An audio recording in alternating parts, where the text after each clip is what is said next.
हाल ही में हुए लोकसभा चुनाव के बाद उत्तर प्रदेश के 9 विधायक अब सांसद बन गए हैं। इसके अलावा सपा के एक विधायक इरफान सोलंकी को अयोग्य करार दिए जाने से उनकी सीट भी खाली हो गई है।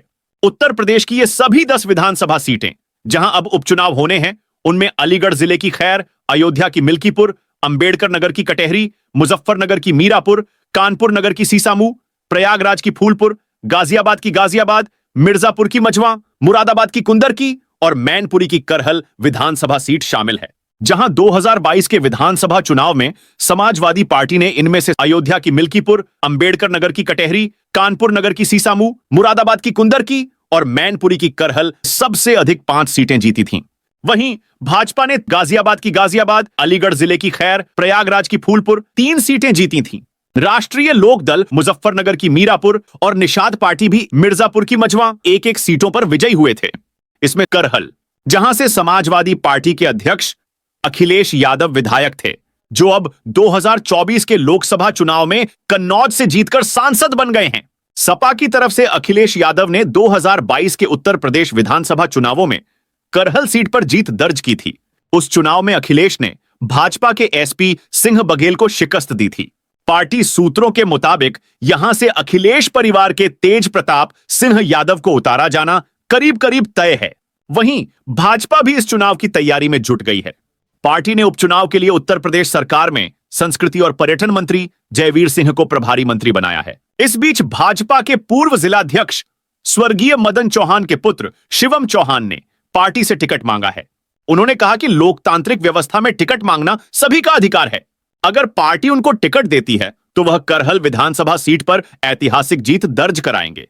यूपी में भाजपा की सीटें कम होने के साथ अयोध्या जिले की फैजाबाद लोकसभा सीट पर भी हार का सामना करना पड़ा था। सपा उम्मीदवार अवधेश प्रसाद ने यहां से करीब 54,000 मतों से जीत दर्ज की थी। 2022 में फैजाबाद जिले की सुरक्षित विधानसभा मिल्कीपुर सीट से भाजपा के गोरखनाथ को हराकर अवधेश प्रसाद विधायक बने थे। अब उपचुनाव के लिए मिल्कीपुर एसएससी सीट से सांसद अवधेश प्रसाद के बेटे अजीत सपा से टिकट के दावेदार हैं। हालांकि सपा नेतृत्व नहीं चाहता है कि अवधेश प्रसाद की जीत से बने माहौल को कोई नुकसान पहुंचे, इसलिए उनके बेटे के बजाय किसी अन्य को लड़ाने पर विचार किया जा रहा है। मिल्कीपुर सीट पर सपा के पास कई दावेदार हैं। दूसरी तरफ भाजपा से पूर्व विधायक गोरखनाथ समेत टिकट के दावेदारों के रूप में कई नाम हैं। इनमें पूर्व विधायक रामू प्रियदर्शी, नीरज कनौजिया, आरएसएस की पृष्ठभूमि से जुड़े रहे जिला महामंत्री काशीराम रावत, राधेश्याम त्यागी, चंद्रभानु पासवान, लक्ष्मी रावत और जिला पंचायत सदस्य बबलू पासी प्रमुख हैं। कटेहरी अंबेडकर नगर से सपा के विधायक रहे लालजी वर्मा भी अब लोकसभा के सांसद बन गए हैं। उनके इस्तीफे के बाद अब कटेहरी सीट पर उपचुनाव होना है। 2022 के विधानसभा चुनाव में सपा के लालजी वर्मा ने एनडीए गठबंधन में शामिल निषाद पार्टी के टिकट पर उतरे अवधेश कुमार द्विवेदी को शिकस्त दी थी। आगामी उपचुनाव के लिए सांसद लालजी वर्मा की बेटी छाया वर्मा को लड़ाने की चर्चा है, जबकि सूत्र बताते हैं कि सपा की ओर से कटेहरी से किसी ब्राह्मण या मांझी दावेदार को मौका मिल सकता है। दूसरी ओर भाजपा ने उपचुनाव को लेकर 3 मंत्रियों स्वतंत्र देव सिंह, संजय निषाद और दयाशंकर मिश्र दयालु को यहां की जिम्मेदारी सौंपी है। इसके साथ ही यहां भाजपा से चुनाव लड़ने को लेकर अभी से ही तगड़ी दावेदारी शुरू हो गई है। इसमें पूर्व मंत्री धर्मराज निषाद, अवधेश द्विवेदी के अलावा पूर्व जिलाध्यक्ष रमाशंकर सिंह, वरिष्ठ नेता राणा रणधीर सिंह, पूर्व जिला पंचायत अध्यक्ष सुधीर सिंह मिंटू आदि का नाम मुख्य रूप से शामिल है। कुंदर की विधानसभा सीट से विधायक जिया उर रहमान अब संभल से सपा के सांसद बन गए हैं। जिया उर रहमान के विधायक पद से इस्तीफे के बाद अब कुंदरकी में उपचुनाव होना है, जहां सपा के जिया उर रहमान ने 2022 विधानसभा चुनाव में कुंदरकी से भाजपा उम्मीदवार कमल कुमार को हराया था। वहीं आने वाले उपचुनाव में सपा कुंदरकी से किसी मुस्लिम चेहरे को उतार सकती है। एक तरफ मुरादाबाद से पूर्व सपा सांसद एसटी हसन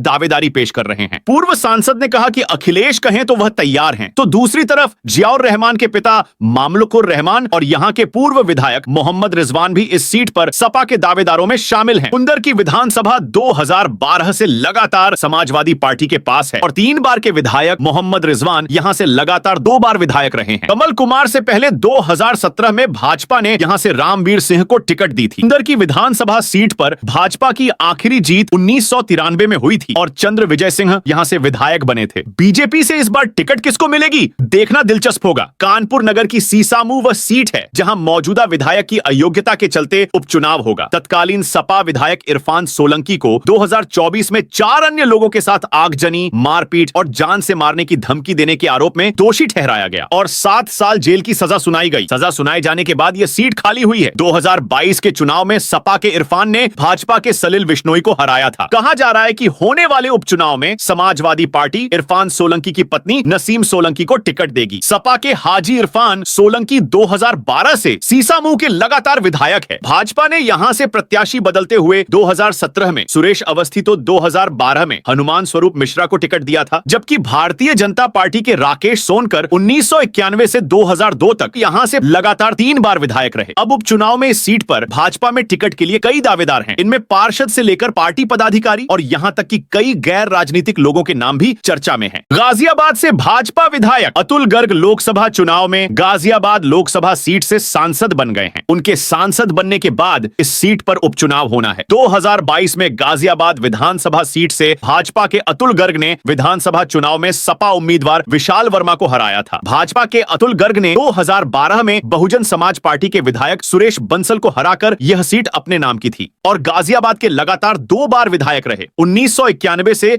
2022 तक भारतीय जनता पार्टी ने 6 बार इस विधानसभा पर जीत दर्ज की, जिसमें अतुल गर्ग के अलावा भारतीय जनता पार्टी के बालेश्वर त्यागी लगातार 3 बार विधायक रहे। गाजियाबाद से चुनाव लड़ने के लिए भाजपा में टिकट के दावेदारों की लंबी लाइन है। वहीं विधानसभा उपचुनाव में भी लोकसभा की तरह कांग्रेस और सपा गठबंधन के दल मिलकर लड़ेंगे, जबकि 3,35,260 मतदाताओं वाली इस सीट पर समाजवादी पार्टी जाट और दलित समीकरणों पर विचार कर रही है। प्रयागराज के फूलपुर विधानसभा सीट से भाजपा के विधायक प्रवीण पटेल फूलपुर लोकसभा सीट से सांसद चुन लिए गए हैं। प्रवीण के विधायक पद से इस्तीफे के बाद यहां अब उपचुनाव होना है। 2012 में यह सीट सपा के सईद अहमद के पास थी, जिसे 2017 के विधानसभा चुनाव में भारतीय जनता पार्टी के उम्मीदवार प्रवीण पटेल ने समाजवादी पार्टी के उम्मीदवार मंसूर आलम को 26,613 मतों के अंतर से हराकर जीता था। पिछले विधानसभा चुनाव 2022 में भाजपा के प्रवीण पटेल ने सपा उम्मीदवार मोहम्मद मुस्तबा सिद्दीकी को 2,732 मतों के मामूली अंतर से हराकर दूसरी बार फिर विधायक बने। आने वाले उपचुनाव में इस सीट से भाजपा के दावेदारों की बात करें तो उसमें निवर्तमान सांसद केशरी देवी पटेल के बेटे दीपक पटेल का नाम प्रमुखता से लिया जा रहा है। इसके अलावा इस सीट से विक्रमजीत सिंह मौर्य और कन्हैया लाल पांडे भी टिकट के दावेदारों में शामिल हैं। वहीं सपा में जिन नामों पर चर्चा है उसमें राजेंद्र पटेल, पूर्व सांसद धर्मराज पटेल, पूर्व विधायक मुर्तजा सिद्दीकी और इस बार का लोकसभा चुनाव लड़ चुके अमरनाथ मौर्य का नाम शामिल है। राष्ट्रीय लोक दल के चंदन चौहान मुजफ्फरनगर के मीरापुर सीट से विधायक थे। चंदन ने इस लोकसभा चुनाव में बिजनौर सीट से अपनी किस्मत आजमाई और सफल भी हुए। विधायक पद से इस्तीफे की वजह से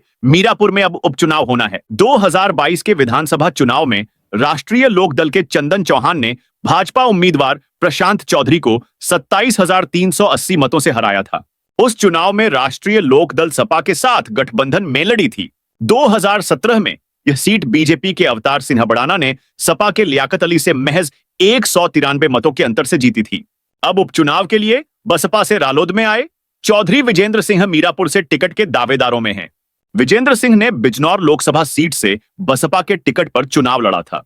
उधर सपा की तरफ से मीरापुर सीट पर मुस्लिम, गुर्जर और जाट दावेदारों के नाम पर विचार किया जा रहा है। मिर्जापुर, मझवा, उत्तर प्रदेश के होने वाले 10 विधानसभा उपचुनाव में मझवा भी शामिल है। यहां से निषाद पार्टी के विधायक रहे डॉक्टर विनोद कुमार बिंद भी अब भदोही लोकसभा सीट से भाजपा के सांसद बन गए हैं। उनके इस्तीफे से मझवा सीट पर उपचुनाव होना है। 2022 के विधानसभा चुनाव में निषाद पार्टी के टिकट पर उतरे विनोद कुमार बिंद ने सपा के रोहित शुक्ल को शिकस्त दी थी। 2017 में यह सीट भारतीय जनता पार्टी के पास थी और भाजपा की सुचिस्मिता मौर्य ने बहुजन समाज पार्टी के उम्मीदवार रमेश चंद बिंद को 41,159 मतों के अंतर से हराकर जीत दर्ज की थी। उपचुनाव के लिए मझवा से निषाद पार्टी अपना उम्मीदवार उतार सकती है। उत्तर प्रदेश के कैबिनेट मंत्री संजय निषाद ने कटहरी और मझवा विधानसभा सीटों पर दावेदारी पेश की है। उधर समाजवादी पार्टी की तरफ से मझवा में ब्राह्मण या बिंद बिरादरी के नेता को मौका मिल सकता है। भाजपा के अनूप प्रधान वाल्मीकि अलीगढ़ की खैर विधानसभा सीट से विधायक थे। अनूप ने इस लोकसभा चुनाव में हाथरस सीट से अपनी किस्मत आजमाई और सफलता हासिल की। उनके विधायक पद से इस्तीफे की वजह से खैर में उपचुनाव होना है। पिछले विधानसभा चुनाव में भाजपा के अनूप प्रधान वाल्मीकि ने बसपा की उम्मीदवार चारू कैन को हराया था, जबकि राष्ट्रीय लोक दल के पूर्व विधायक भगवती प्रसाद तीसरे नंबर पर थे। आगामी उपचुनाव के लिए समाजवादी पार्टी निर्दलीय प्रत्याशी के रूप में अच्छा प्रदर्शन कर चुकी एक नेता के नाम पर विचार कर रही है। वहीं अब अनूप प्रधान के सांसद बनने के बाद भाजपा में भी दावेदारों की होड़ लगी है। क्षेत्र के लोगों की निगाहें भी अब पार्टियों के प्रत्याशियों पर टिकी हैं।